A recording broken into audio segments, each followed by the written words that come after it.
नमस्कार ओडिशावासी मधुबाबू पेंशन योजन समस्त वृद्ध विधवा दिव्यांग विकलांग लोक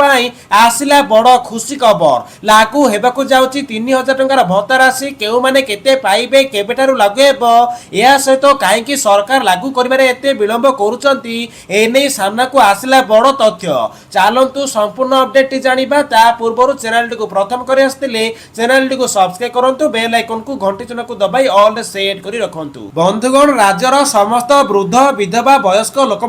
आसला बड़ खुशी खबर मधु पेंशन योजन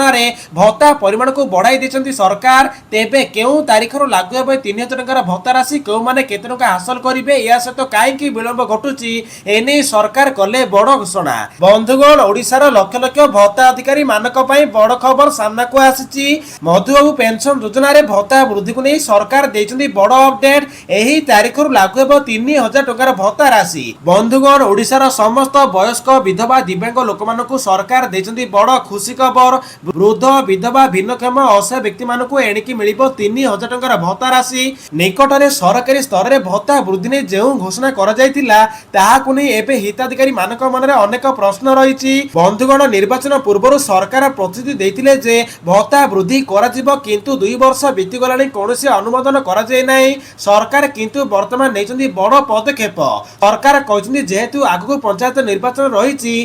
दृष्टि रखी सरकार एथर लागू करेंगे भत्ता राशि जो वृद्ध मानकर बयस 60 वर्ष प्लस हो जाए पाइबे 3000 टंका एवं जो मानकर बयस 80 वर्ष ऊपर हो जाए पाइबे अतिरिक्त 500 टंका तेबे बंधुगण आपण माने अपेक्षा करंतु आउ मात्र मासे मध्य आपण पाइबे अतिरिक्त भत्ता राशि तो यह थिला समस्त वृद्ध विधवा विकलांग लोक मानक पई एक बड़ खबर जदि वीडियोटी भल लागिछि ताहाले वीडियोटी को लाइक करंतु चैनल को प्रथम करि आस्तिले चैनल को सब्सक्राइब करी रखंतु।